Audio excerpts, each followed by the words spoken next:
Hi, how are you? I'm okay.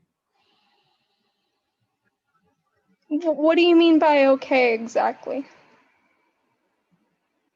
Well, I just feel like I don't know. I just have a lot on my plate. Would you say you're maybe overwhelmed or stressed? Uh, I would say stress. I don't really know.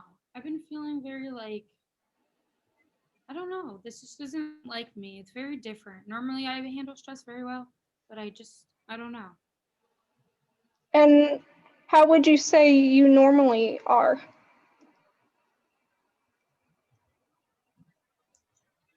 Um, I would say I'm like normally very outgoing. I think I'm very social and active. But just normally, I just had lack of motivation and I just haven't been feeling good. I'm very tired. I always have Mhm. bags under my eyes, even when I sleep or when I don't. I don't know. So you're normally outgoing and active, and this feels like completely different from that because it sounds sort of like a sluggish feeling or like a stuck feeling. That's normal. I think a lot of people experience that at different um, points in their life. So, what made you decide to come in today? So, I'm having trouble with home life, and I don't know if I need like what kind of services I need, but I know that I need kind of services. I keep running it like throughout my head, and I think that I'm like looking for a homeless shelter or some kind of assistance that I can get some kind of aid because I'm just not doing good, and just the setting that I'm in right now is just not a good setting. I forgot to mention that whatever you say to me in here stays here with me unless it's anything to do with like child abuse. So, that's just confidentiality. Everything you say to me stays here unless I get your permission to share it with somebody else and bounce ideas off of them. So, you said you're not really sure what you need. You mentioned the possibility of an aid, but I'm curious, do you have like a permanent living arrangement right now, and you're just looking for somebody to help you with the lack of motivation, or are you looking for like a more permanent, secure living arrangement? Well, as of right now, my living situation is kind of up in the air. So I've been bouncing back and forth from friends. And then sometimes I stay with my sister, but she has a lot of kids, so I don't have room there. Hmm. So I sleep on the couch, which is not fun. So I go with my friends. And then I don't know. So it's very kind of unstable, but I'm not homeless. But I think at the point I would want to find temporary housing and then hopefully find permanent because just right now it's just not ideal. And I do want to start a life and eventually have my own kids. I think that's doable to start. I like how you said you want to start temporary and then move into something more permanent. That is usually the typical process that we look um, for clients. You mentioned that you sometimes live with your sister and she has a lot of kids. Do you have kids too? What's your family like? I don't have kids. That's kind of one of the reason why I kind of want temporary. And then my ideal goal by working with you would to be find permanent housing because I do want to start my own family one day. But I just feel like I'm Okay. at the right stage if I don't even have a place for my own. Okay. Yeah, I mean there should be. Yeah, I can do some research into that and maybe make a referral the next time we meet if you think that would be helpful, because that's not really something that we can do. Is we can have people here temporarily, but we're not the people to do the permanent housing. So I would need to make referrals and like ask around if you're okay with it, who would be like prepared to do that. Is Are there any like important qualities in a house that you're looking for? As of right now, like I said, it's very unstable, so I'm really looking for just like anything that would be good and helpful for me to get back on my feet and start my own life. So it sounds like you just want something secure and comfortable and that you know you're always going to have, so you have a sense of, I know where I'm going back to. Right. Okay, so yeah, I think that's doable, and I'm glad that you came here and shared that. Um, do you Yeah, have it wasn't really any? easy. It's not easy. No, I bet it's not. And No. you're brave to look for that extra support. I give you a lot Yeah. of It was respect for that. a Hmm? lot of my friends. It was really hard. A lot of my friends, they told me to come, and I didn't want to come. It's embarrassing, you know. And I love my friends, so it's not really a big deal that I'm like with them. But it's just like I'm glad that I did come. And I'm really proud of you for that. The shame thing sounds really hard. Um, I think that's amazing that you have friends that are so supportive and, willing to house you, but I can also understand and respect what sounds like your desire for some independence too. So yeah, I think that's really Yeah. important to explore the independence thing. What would that look like for you? Yeah. Um, I mean, I would say all my life I was very independent. Um, because like I'm the oldest out of my siblings. So I would say that I've always had to take care of them. So I do have that. But as far as finding things, like I have the willpower to do so, but sometimes it's really hard when I have to do it myself and I have to find these resources because it's not always easy to get in contact with people like you, Mhm. and have these services. So there is a wait list or there's things involved. So it makes it hard. But I definitely think that for me to be independent I think it would definitely be finding housing because that would help me grow independent. Because I think in life now, it's not like I'm doing bad. I pay my own bills and everything. I just don't have a stable place to live.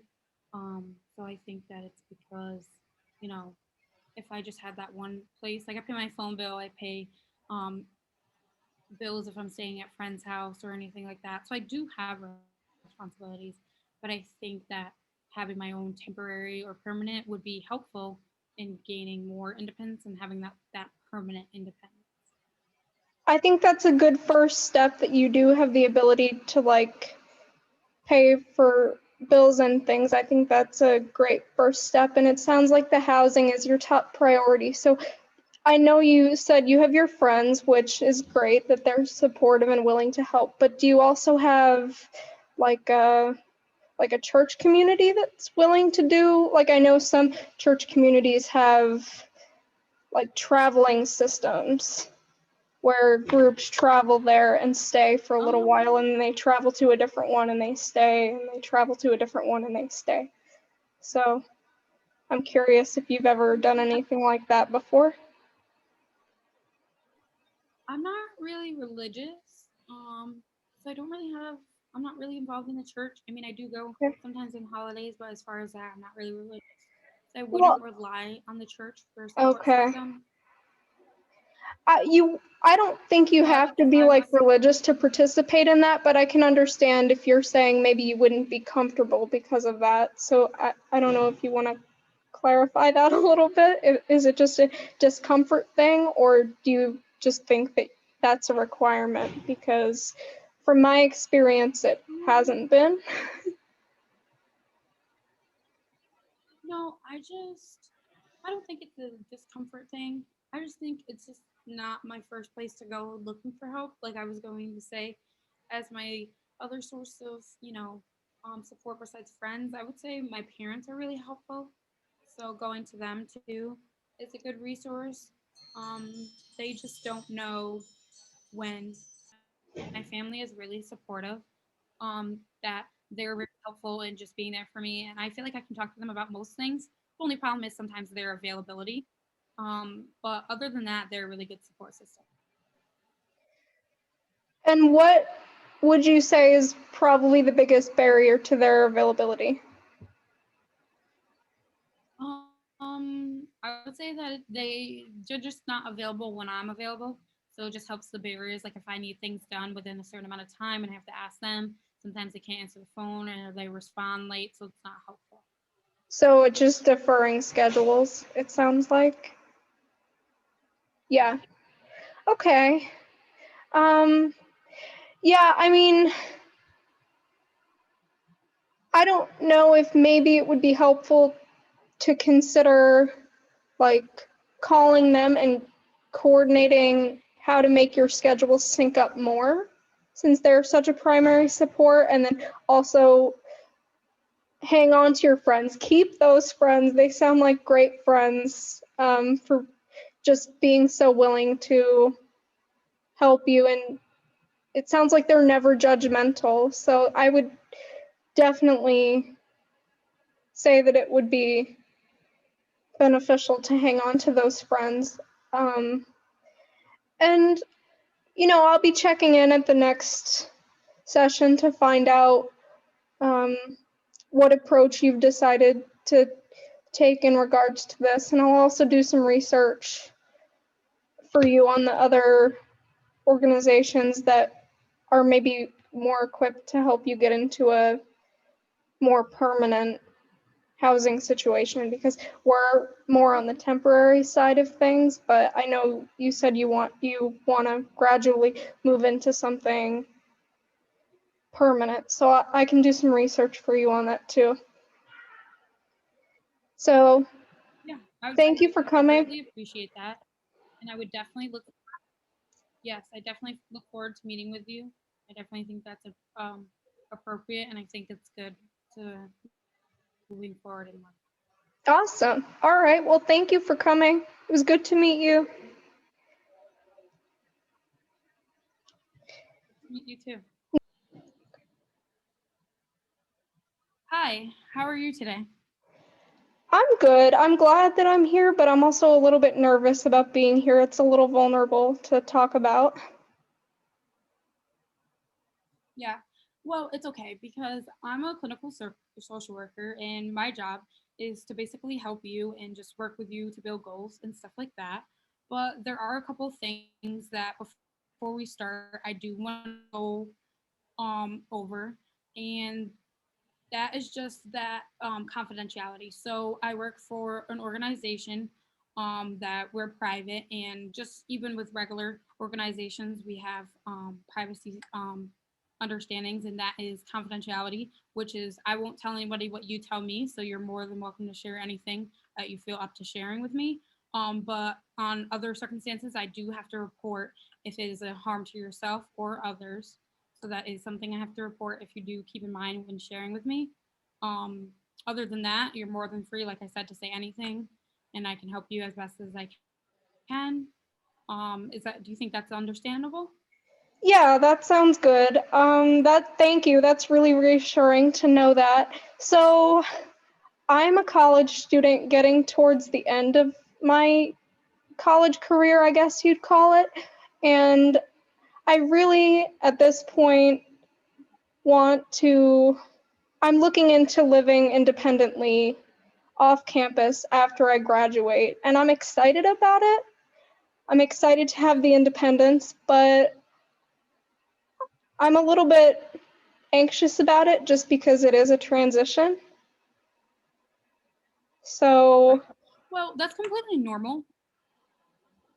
That's completely normal to be, worried about things like that, and being independent. It takes a lot. But as far as for me to get a rational of what you picture yourself. So when you say living independently, what do you picture yourself as so by that I living? Like, mean, if you could see yourself now, two. yeah, so by that I mean I want to be living somewhere on my own, separately from my parents, but Ideally, I would like to have a friend or a roommate that I can live with, just because I don't feel comfortable living on my own due to anxiety and just having accessibility needs. I have a physical disability called cerebral palsy that comes with mobility impairments. So just to have somebody else there to physically assist me if something happens, or if I run into a barrier in the house that something just doesn't work as well functionally as I was hoping, to have somebody there with me to help me problem solve that. So, Okay. Well, let's take a couple steps back and let's look at if you were to live with a friend or family member or acquaintance, what would you need from them to be help you be more independent and be able to function within the house without having an aide or someone like that? I mean, I would really, the biggest thing would just be that our personalities would need to be compatible, which I don't anticipate that being challenging because I'm a pretty like laid back, easygoing person. So I can kind of adjust to what somebody else needs, but I need somebody who's able to think outside the box and to kind of reassure me when things start to look like I'm stuck, there's no solution, that there is a solution. We just have to get creative about it. So that would be the biggest thing, just somebody who's innovative and creative and thinking outside the box. Okay.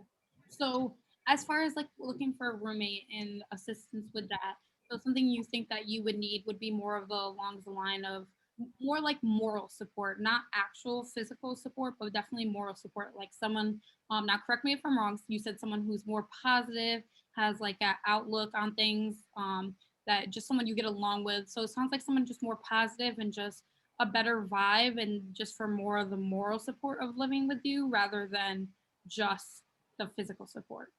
Exactly. I mean, obviously, I would prefer to be with somebody who is also able-bodied so that, like, if something happens where I fall and I have an injury and I need help getting into a sitting position or just getting into like a more secure, a more safe position to recover from that. If it's not something where I immediately need to go to the hospital, I would prefer to be with somebody who's able-bodied. But you're spot on as far as it being more about like optimism and moral support, because I do live as a resident student here on campus and I enjoy it.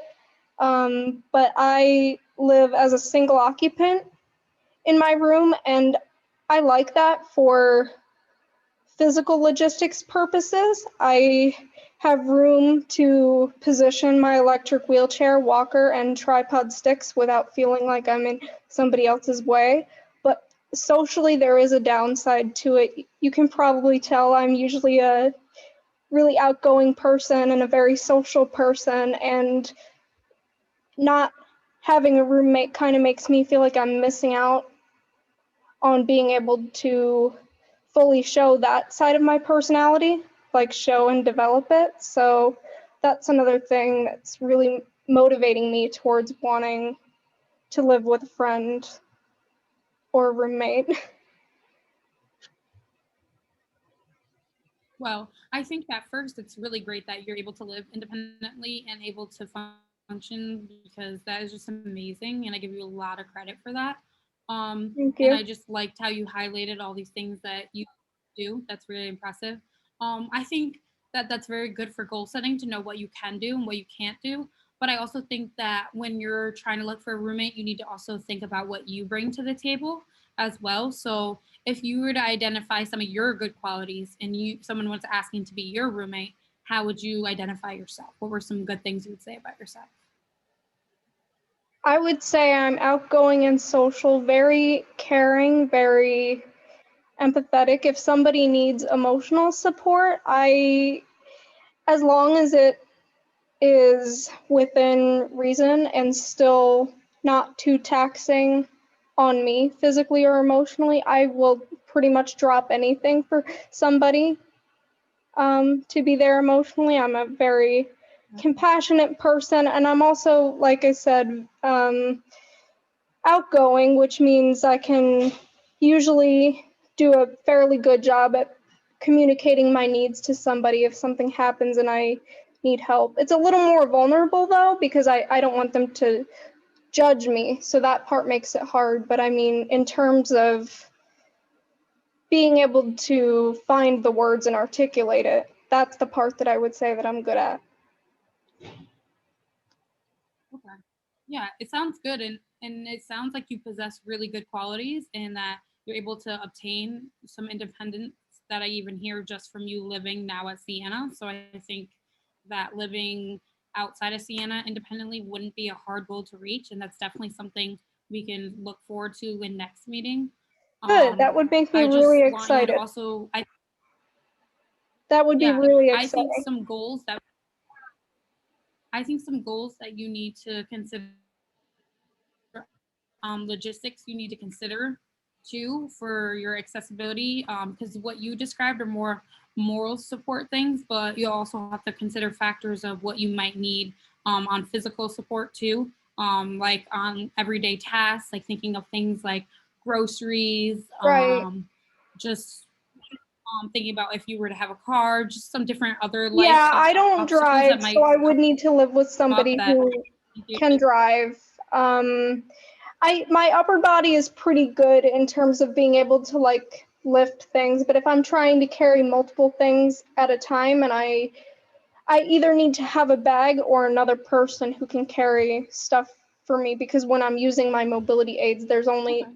I have to always have at least one hand on the mobility aid, and there's only so much I can carry in the other hand. So I have to always either have a bag or another person. And then just in terms of the house, I would need, if it's an apartment building with multiple floors, I would need an elevator. Um, Stairs just tire me out a lot. And I would need a walk-in shower in the bathroom. I don't have the flexibility in my legs to like step over a tub, so I would need a walk-in shower. Um, those would be like the biggest things. And then, like I mentioned before, the space to park and charge my devices as needed, like I have here in the dorm. That's one of the biggest assets. And like push buttons for opening doors. I have a hard time opening doors by myself for the same reason. If I'm holding onto a mobility aid, I always have to have one hand on that, and it's hard sometimes for me to open doors with just one hand. So I would say those are the biggest needs. Okay. Yeah, those are really good. Those are good real life things that came up. And I think that's a really good start to you living independently. Like I said, I'm really happy for your progress at school that you have now while living independently. That's very impressive. And I think some of the things you just said are really good stepping stones for how to plan for you to live independently. So this is definitely a good starting step. So unfortunately, we reached the end of our time of the session. So I think next time we can just plan how to bring some of those accessibilities and start looking for a roommate, or how you would go about living on your own outside of college and start planning. I would say just for next meeting, if you could just start putting together a list of the things that you talked about. I know you talked about needing certain remotes, shower, the car. So those are just important key factors that you need to have highlighted. So I think that would be a good point for next meeting if you would like to meet again. Yeah, I would love to do that. That sounds like a great plan, and I can easily write up that list. I'm always writing. Writing is one of my hobbies, so that's totally doable. Thank you for doing this. You seem really sweet. I really felt Yes, of course. comfortable Thank with you. you, and so I want to compliment kind of just the way you handled everything. So thank Thank you. you. It was nice to meet you. Thank you so much for taking the time. You have great skills that you possess. We just have to get them to now in the future, and then you'll be living independently. Awesome.